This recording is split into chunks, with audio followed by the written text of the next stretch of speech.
Good afternoon from NASA's Kennedy Space Center in Florida. I'm Stephen Clark, editor of spaceflightnow.com, and welcome to our live coverage of the launch of a Falcon 9 rocket this afternoon with 49 Starlink internet satellites. You're looking at a live view of the Falcon 9 out on pad 39A here at Kennedy Space Center. The rocket out there stands 229 feet, or about 70 meters tall. Liftoff this evening is timed for exactly 4:49 p.m. Eastern Time, or 21:49 UTC. And this will be SpaceX's first launch of the year, and also the first launch from Cape Canaveral or Kennedy Space Center in 2022. And as a matter of fact, the first orbital launch attempt worldwide to begin this new year.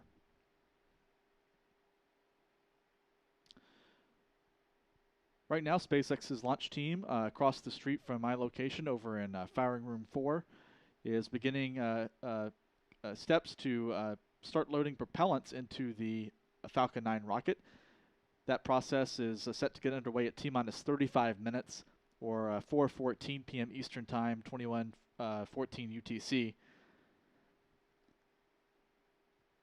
So right now, SpaceX's launch team over in the firing room is just checking all parameters on the Starlink satellites and the Falcon 9 launch vehicle, along with ground systems at the launch pad, and also monitoring weather conditions, which appear to be near ideal for a launch this afternoon on the Space Coast of Florida.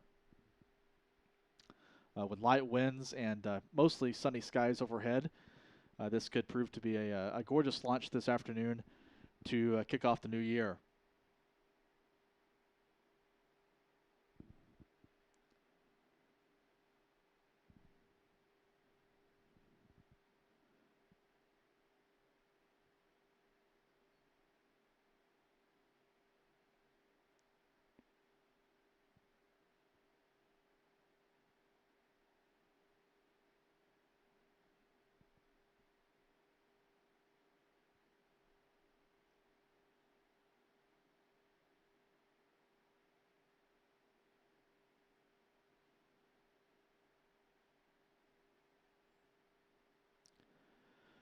So I'll be here throughout the countdown and the flight to relay updates that we hear from SpaceX's launch team. Right now, no indications of any problem in the countdown. Everything appears to be on schedule for launch at 4:49 p.m. Eastern Standard Time. This will be the 135th flight of a Falcon 9 rocket since the launch vehicle's debut back in June of 2010. It'll also be the 34th Falcon 9 flight dedicated to launching Starlink satellites as a primary payload on board. And it'll be the 143rd flight of SpaceX's Falcon rocket family, dating back to the first launch of the Falcon 1 launch vehicle more than 15 years ago.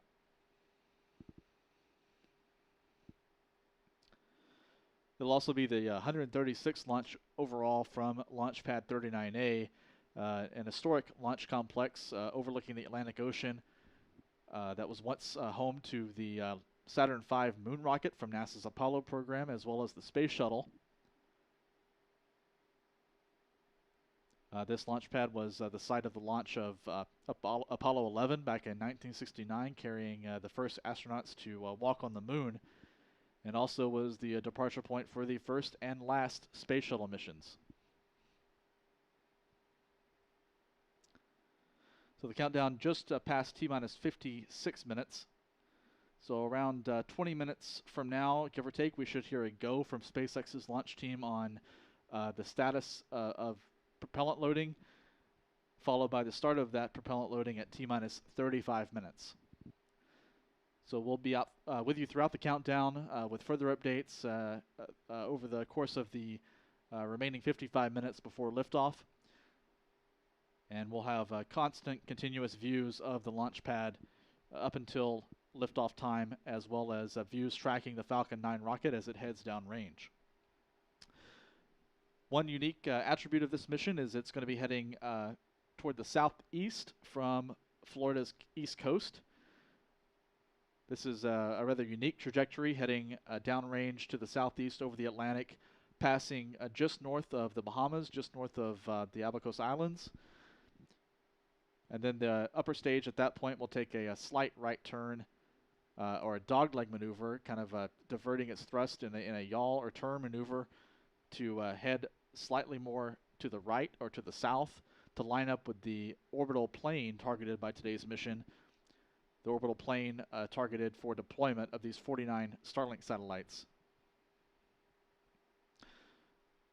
So all of SpaceX's dedicated Starlink missions from the Cape to date have flown to the northeast, targeting an orbit with an inclination of 53.2 degrees or 53.0 degrees.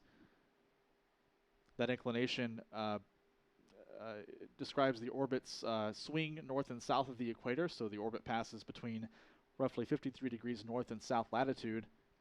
However, the same orbital orbit is also accessible from the Space Coast by heading southeast. However, the launch trajectory does pass rather close to the Bahamas, requiring this dogleg maneuver of the upper stage. The drone ship, upon which the booster stage will try to land around 9 minutes after liftoff, is positioned just north of the Bahamas in this region for an attempted recovery of this first stage. The first stage on today's mission is making its fourth trip to space. So as the countdown approaches T-minus 53 minutes, we'll take a brief pause in our commentary. We'll be back with further updates as we near the start of propellant loading.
Hello again. The countdown for the launch of the Falcon 9 rocket this afternoon just passed the T-minus 32-minute mark. So a few minutes ago, we heard confirmation from SpaceX's launch team over in Firing Room 4, just across the street from my location here at Kennedy Space Center, that all systems are go for terminal countdown and propellant loading. And that propellant loading process did get underway at T-minus 35 minutes.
Now just passing the T-minus 30-minute point in the countdown. Now less than 30 minutes away from liftoff. Launch is scheduled for 4:49 p.m. Eastern Time, 21:49 UTC, from Pad 39A at Kennedy Space Center here in Florida.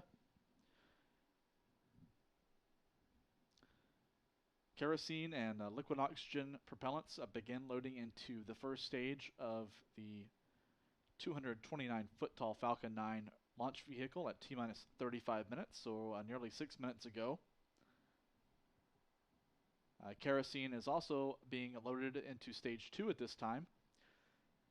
In this view of the launch pad, stage 1 is the gray section of the rocket at the bottom of the vehicle.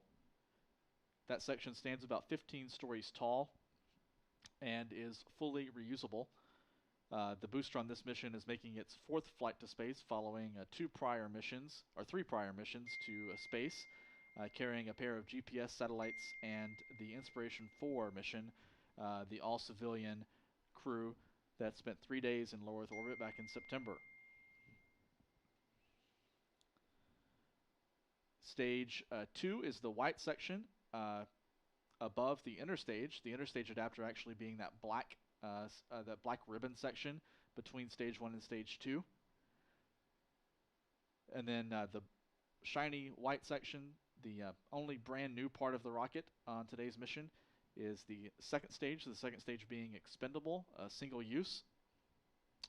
And at the top of the vehicle is the payload fairing. Inside that shroud are 49 Starlink satellites awaiting liftoff this afternoon. Those satellites are flat packed inside the payload fairing. Each one of them weighs about a quarter ton, awaiting liftoff this afternoon, and are manufactured by SpaceX's Starlink assembly line up in Redmond, Washington. That payload shroud, as you can tell if you have a keen eye, has some toasty markings on it, indicating that it has actually flown to space and back as well. SpaceX recovers those payload fairing halves from the sea, brings them back to the Florida coast for some refurbishment and reuse.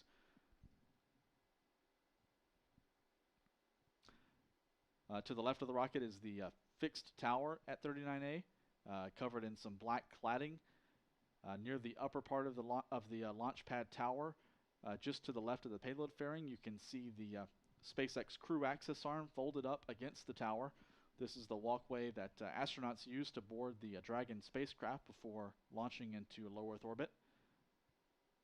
And just to the left of that access arm, you can actually see some slide wire baskets that would be used by space crews, astronauts to evacuate the pad if necessary, and also used by the SpaceX pad closeout crew to quickly get away from the pad in the event of a problem during a launch countdown.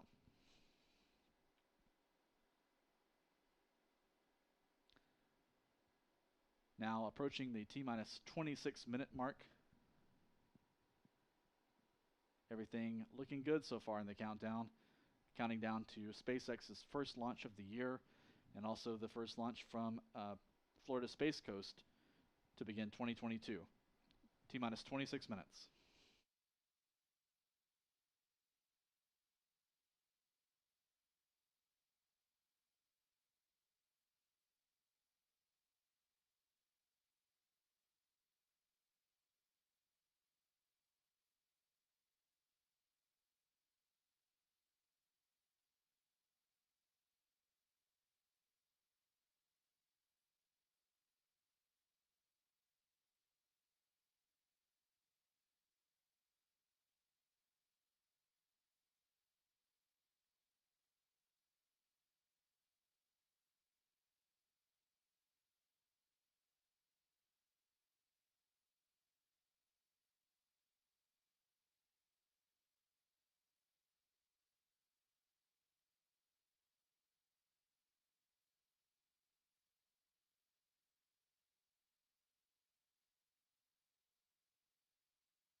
Now passing T-minus 23 minutes and 35 seconds. As I mentioned a few minutes ago, this particular first stage booster, designated Booster 1062 in SpaceX's fleet, has 3 missions under its belt. This will be its 4th flight to space. It debuted back in November 2020 with the launch of the U.S. Space Force's GPS 3-4 navigation satellite. That was a night launch off of Complex 40 at Cape Canaveral Space Force Station. And then the booster landed on a drone ship after that mission and was refurbished and reused again for the launch of the Space Force's next GPS satellite, GPS 3-5, on June 17th of last year. And after another drone ship landing, it was refurbished and reassigned once more to another mission, this being the Inspiration 4 mission, which launched back in September from the same launch pad you see it on now, pad 39A. That Inspiration 4 flight carried 4 civilians, including Commander Jared Isaacman, a billionaire entrepreneur who paid for the flight as part of a charity effort to support St. Jude Children's Research Hospital. Also on board were Cyan Proctor, Haley Arsenault, and Chris Zembrowski. 3 civilians on that mission spent 3 days in low Earth orbit And once again, the booster flew to the edge of space, released at the second stage with the Crew Dragon capsule on that mission, and then came back for a drone ship landing. So 3 missions under this booster, 3 missions on this booster, 4 missions coming up. The fourth mission coming up, sorry, in about 21 minutes time, carrying 49 more Starlink internet satellites into orbit. So now approaching the T-minus 21 minute 30 second mark. In a minute or two, we should hear confirmation that the second stage is fully loaded with kerosene fuel. Kerosene and liquid oxygen continue flowing into stage 1 at this time. No issues in the countdown being reported by SpaceX at this point.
Now at T-minus 20 minutes, you're seeing some venting there, oxygen vapors venting away from the strongback at pad 39A. This is the customary big vent, as it's called by SpaceX watchers. The venting coming from the strongback during chill down of some of the ground lines in preparation for liquid oxygen loading into stage 2, which begins in around 3 minutes time. So this indicates everything is on schedule, on time with the countdown this afternoon for liftoff at 4:49 p.m. Eastern Time.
Now passing T-minus 16 minutes 30 seconds. This marks the time of the beginning of liquid oxygen loading into stage 2 of the Falcon 9 rocket.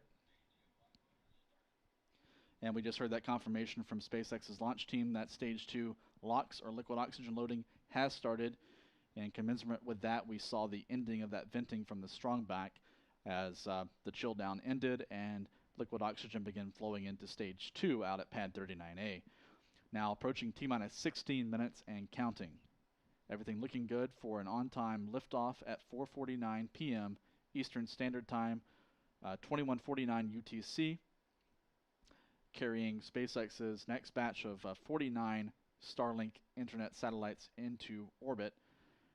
Again, this mission will be heading to the southeast from Florida's Space Coast, heading out over the Atlantic Ocean, flying just over, or just north of the Bahamas as the Falcon 9 rocket's upper stage takes over, heading to an orbit between 210 miles and 134 miles in altitude, or 210 kilometers by 339 kilometers in altitude, at an inclination of about 53.2 degrees. This will be SpaceX's 34th dedicated Starlink launch to date, dating back to the first one back in May of 2019.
Now at T-minus 10 minutes in the Falcon 9 countdown, SpaceX reports everything continues to look good and favorable for an on-time launch at 4:49 p.m.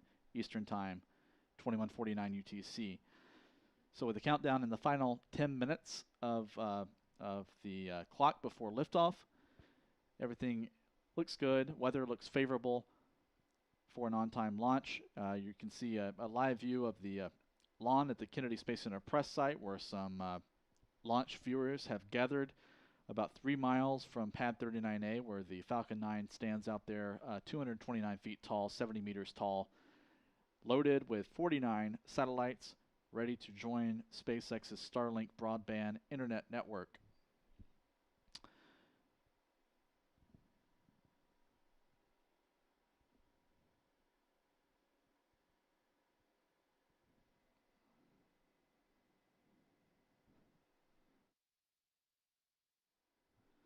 Now looking at a tighter view of the pad, you can see some vapors, some wisps of oxygen, gaseous oxygen, around the rocket, around stage 2, which is being loaded right now with liquid oxygen oxidizer. Kerosene already fully loaded into stage 2. Kerosene loading into stage 1 should be wrapping up momentarily if it hasn't already, and liquid oxygen continues flowing into stage 1 as well. Those liquid oxygen loading systems will be secured, and the rocket will be full of propellant at T-minus 2 minutes in preparation for the final pressurization of those propellant tanks in the final minute of the countdown before T0. 4:49 p.m. Eastern Time remains the target launch time.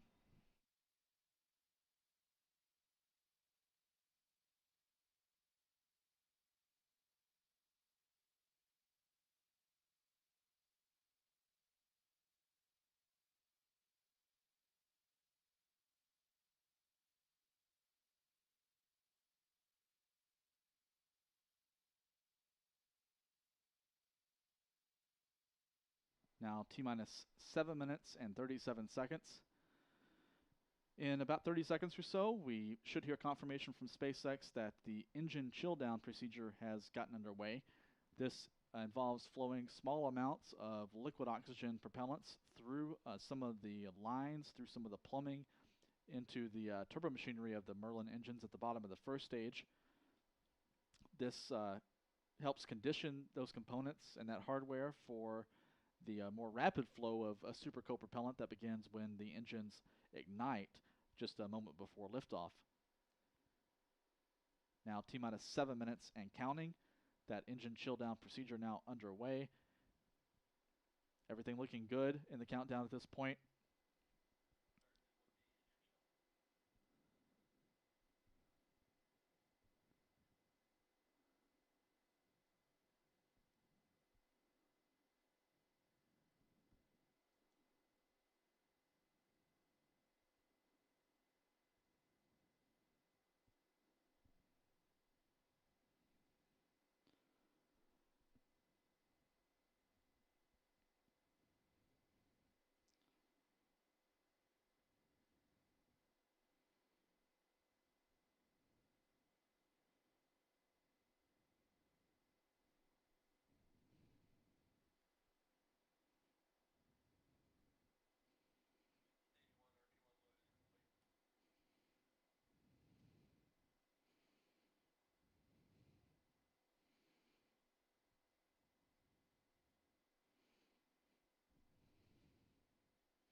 Now passing the T-minus 5 minute 30-second point. At this point in the countdown, the Falcon 9 rocket's navigation system is being confirmed in the proper condition for flight. And the first stage load of RP1 kerosene fuel is now confirmed complete. So RP1 is now fully loaded into both stages of the Falcon 9, adding up to about 46,000 gallons of that kerosene fuel, a type of refined petroleum used to feed the Merlin engines on the first and second stages of the Falcon 9 launch vehicle. Now passing T-minus 5 minutes and counting.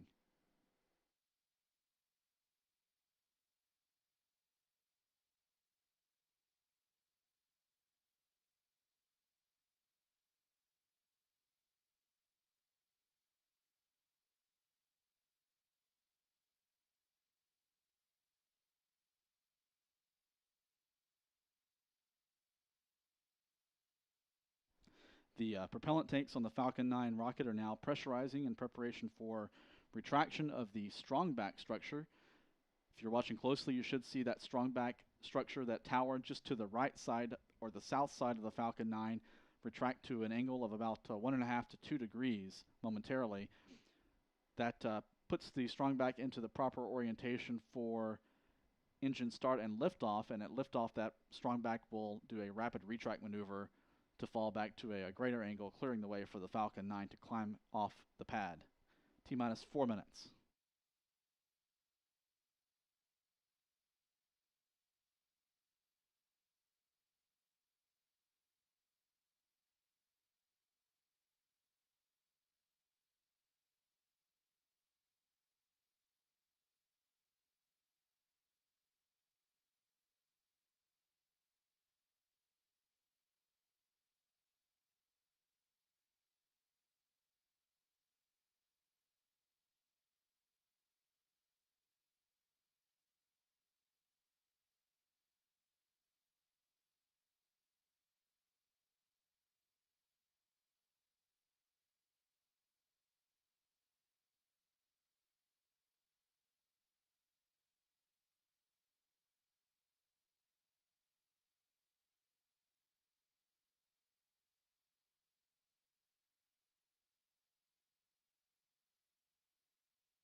T-minus 2 minutes, 50 seconds.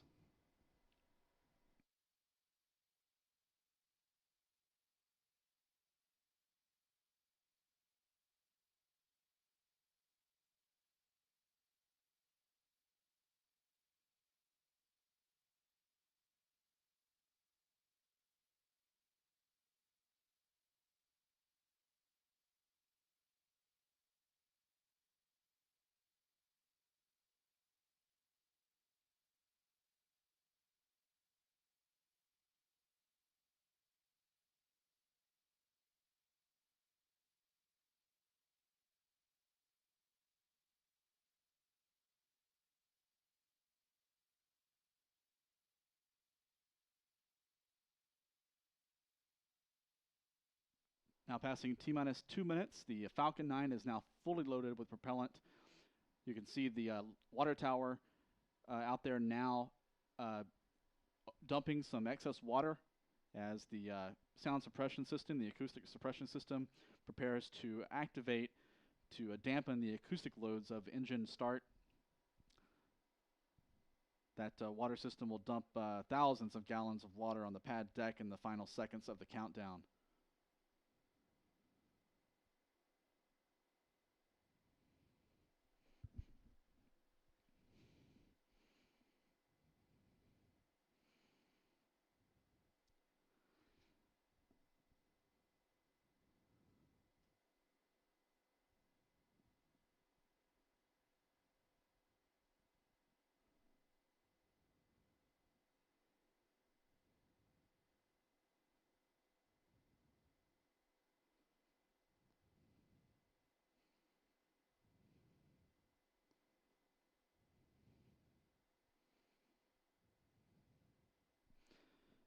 Now passing T-minus 45 seconds.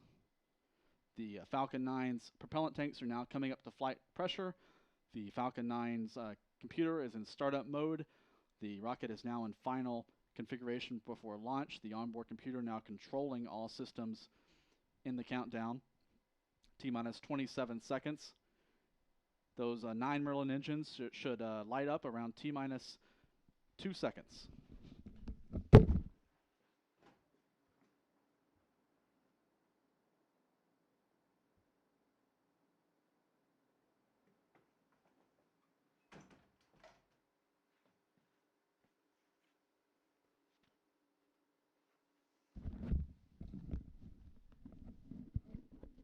And engine start and liftoff of SpaceX's Falcon 9 rocket, carrying 49 more Starlink internet satellites into orbit, opening 2022 with another mission to expand the reach of SpaceX's broadband internet network.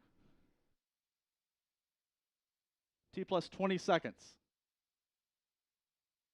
Everything looking good. We can hear the rumble now as the Falcon 9 heads downrange, heading southeast from Pad 39A. A big rumble here at Kennedy Space Center from those 9 Merlin main engines.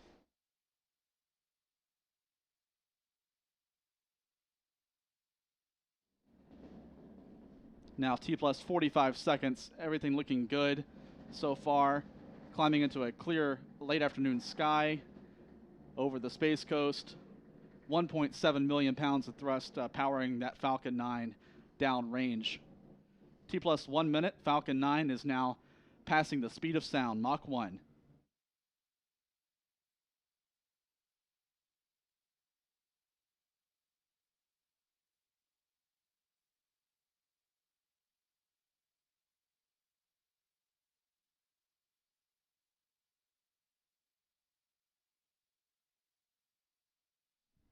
T plus 1 minute, 25 seconds. The rocket has passed the point of maximum aerodynamic pressure, known as max Q. Altitude now more than 10 kilometers.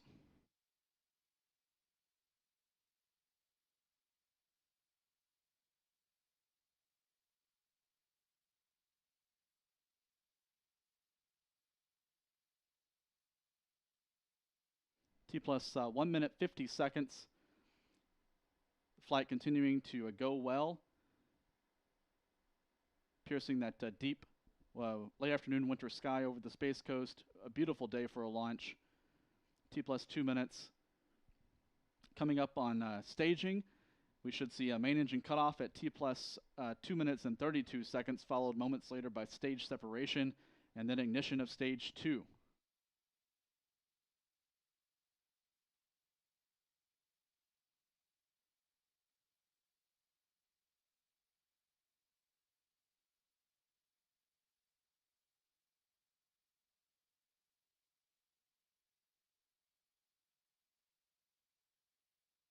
And there's MECO.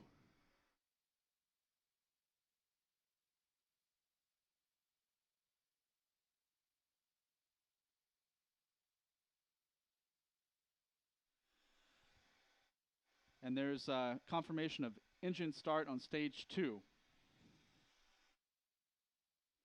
Right now we'll cut over to SpaceX's live feed. That feed is showing onboard video of the Falcon 9 as it climbs into orbit, powered by stage 2's Merlin engine.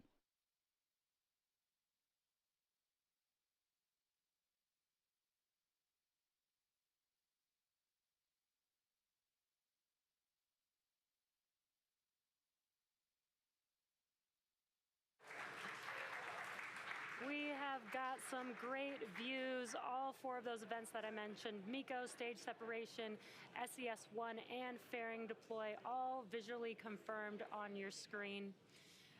Now, the fairing halves flying on today's mission are both flight proven, with one half supporting its 5th flight and the other supporting its 4th flight on today's mission. So we will be attempting to recover the halves again using our recovery vessel, Doug, to hopefully support future missions. On your left-hand screen is a view of the first stage. You can see the grid fins have deployed there. Those help guide the vehicle back to its landing zone. And on your right-hand screen is stage 2. Now, as that heads towards its targeted drop-off orbit, stage 1 will execute 2 burns in order to make its way back to Earth. The first is the entry burn, where 3 of the M1D engines will reignite, and this helps to slow the stage down as it re-enters the upper part of the Earth's atmosphere. Then the second burn is the landing burn. This is the single engine burn that brings the vehicle speed down very rapidly in order to touch down on our drone ship. Again, a shortfall of gravitas today. Acquisition of signal, Bermuda. And that's just a call out that we have connected with a ground station on the second stage. And as you can see on your screen, we've got some incredible views today, a daytime launch with Earth looking amazing in the background of both the first and second stage views.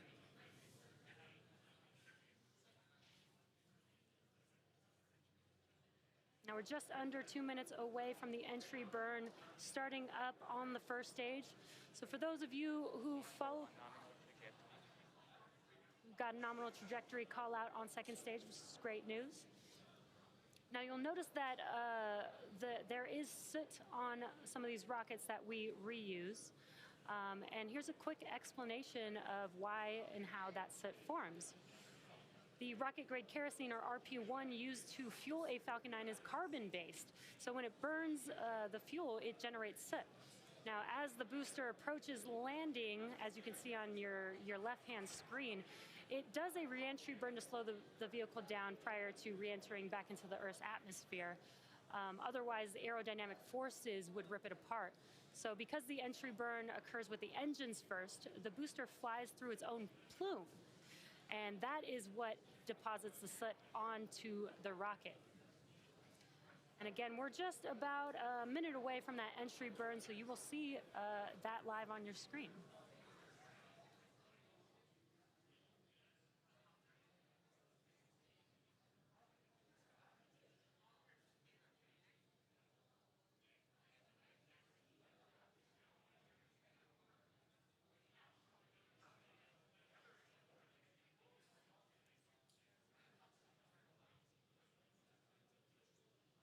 Again, we've got some great views of our Starlink mission today.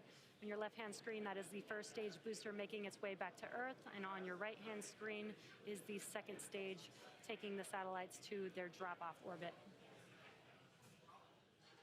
Stage 1 FTS is saved.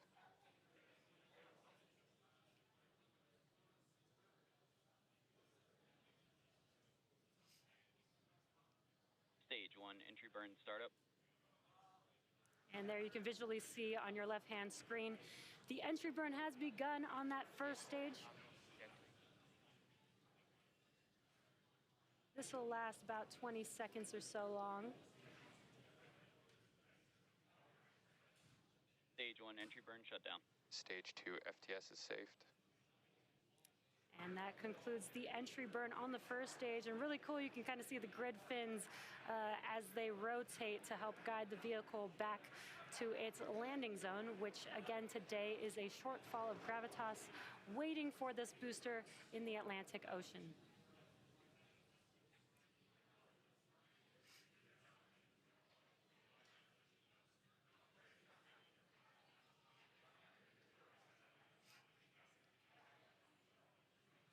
We're just under a minute away from the landing burn beginning on the first stage. Again, have some incredible views. Stage 1 is transonic. This is a view of the aft end of the second stage looking at the MVAC engine.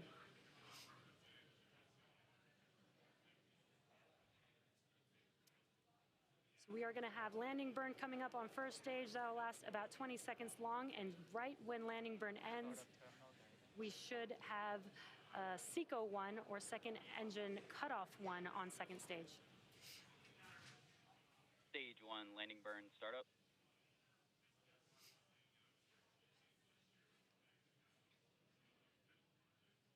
There's that call out that the landing burn has begun on first stage.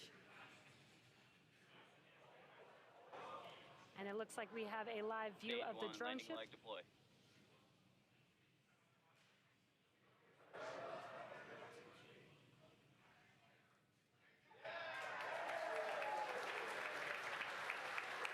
Stage 1 landing is deployed.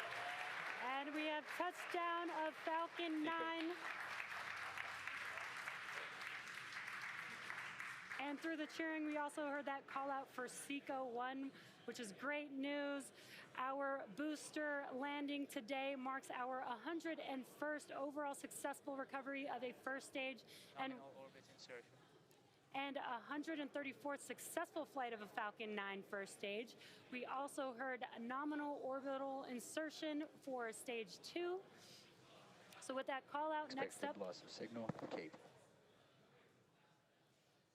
Next up will be payload deploy of our 49 Starlink satellites. Now today's launch marks the Expected loss of signal, Bermuda. Today's launch marks the first East Coast launch to a 53-degree south inclination. We're flying in the south degree trajectory to increase recovery weather availability for both the booster and fairing halves during the winter months. Now we are waiting for the deployment of our 49 Starlink satellites, which is scheduled to occur about 6 minutes from now. But as I mentioned, we won't have live audio or visual confirmation of payload deployment due to the lack of ground station coverage. We will acquire signal with our ground station in Kodiak, Alaska at T+1 hour and 20 minutes. So for those of you interested, we will keep the audio-only countdown nets up on our YouTube channel, and we'll confirm successful payload deployment on our social channels. Now with that, we'll be bringing our webcast to a close for today. Thank you for joining us for the first launch of 2022 and our 35th launch of Starlink to date. A big thank you to the Range and Federal Aviation Administration for supporting today's mission. If you're interested in signing up for Starlink service, head over to starlink.com. Thanks for watching, and we'll see you next time.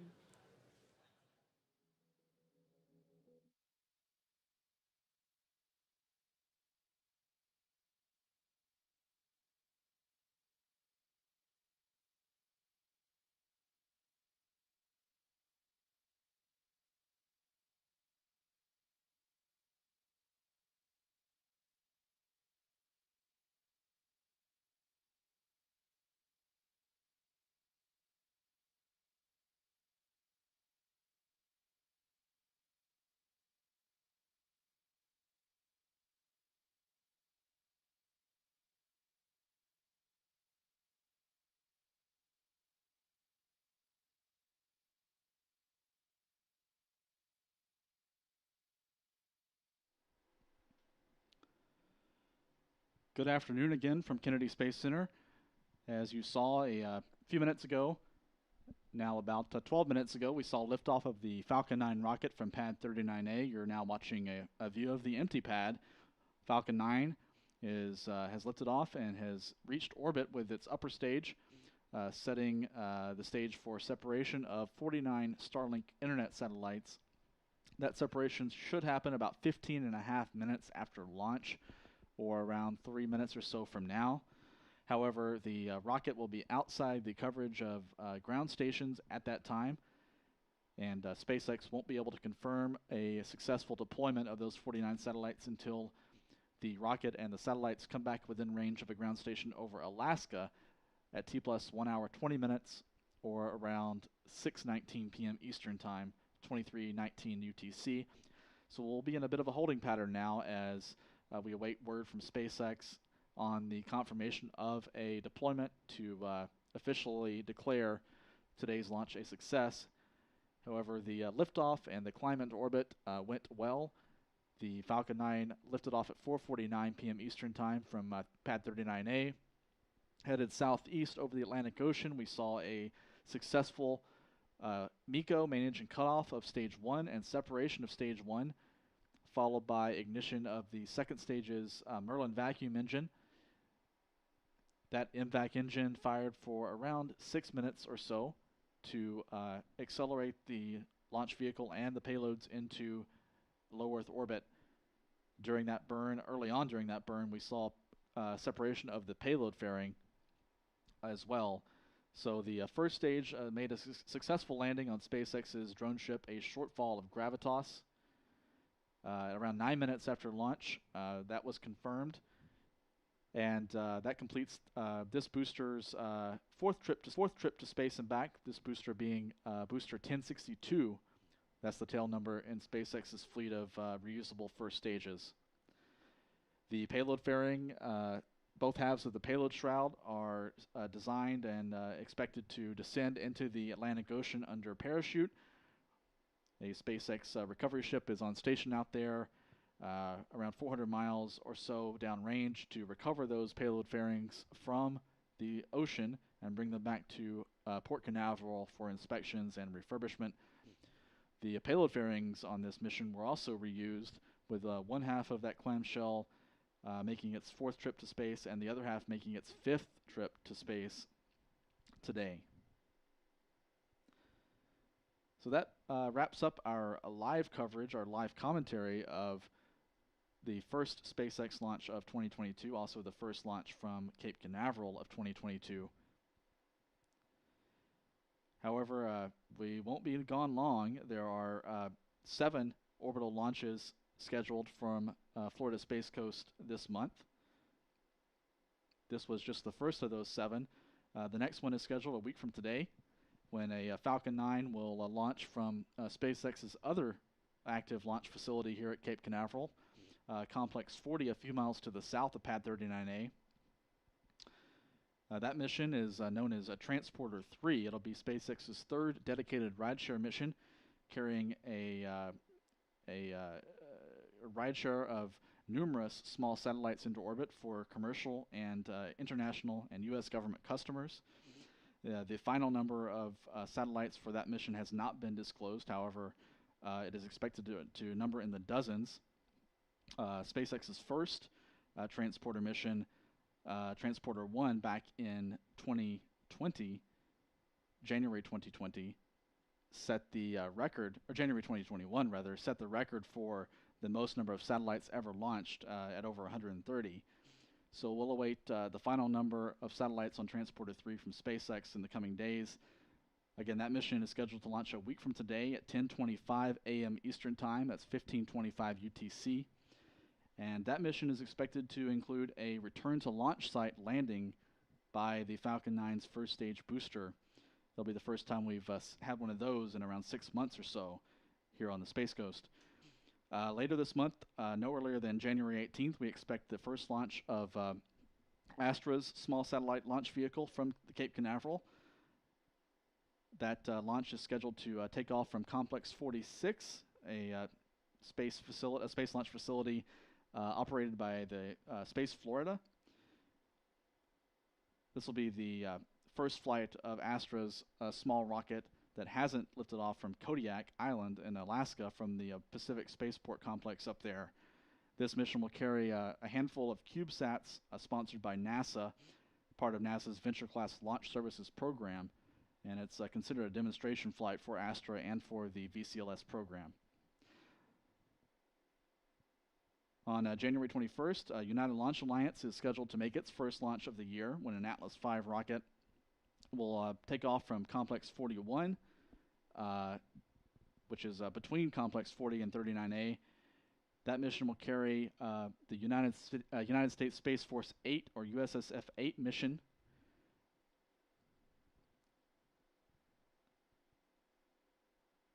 That Atlas V rocket has been fully stacked inside the vertical integration facility and is awaiting mating of its payload in the coming days.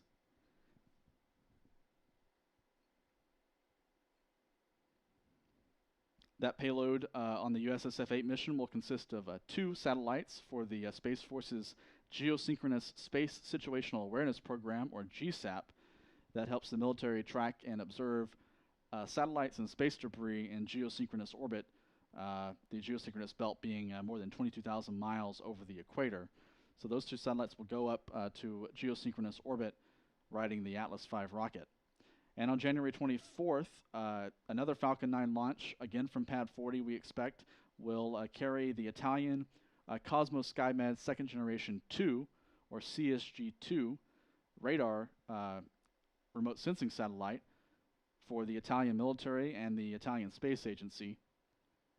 That mission we also expect to include a return to launch site booster landing of the first stage. So we potentially will have 2 landing zone 1 booster recoveries this month after around 6 months since the previous one. And the other 2 missions scheduled for this month, we don't have confirmed launch dates for at this time. However, they are expected to carry the next 2 batches of Starlink satellites into orbit, following similar mission profiles as today's. Last year, Cape Canaveral hosted 31 orbital launches. So as you can see, with 7 scheduled just in January, Cape Canaveral Space Force Station and Kennedy Space Center are on pace to potentially break that record this year. Well, we'll see how things go as the year elapses. However, the schedule in January is quite busy, and we'll be here covering each and every one of these missions for you. So please join us again for our next launch from Cape Canaveral, January 13th, a week from today, SpaceX's Transporter 3 mission. And stand by in our, on our homepage and our social media accounts for an update on the final confirmation of deployment of those 49 Starlink satellites that lifted off from Kennedy Space Center around 20 minutes ago. So thank you for joining us. I'm Stephen Clark from Spaceflight Now. Until next time, good evening.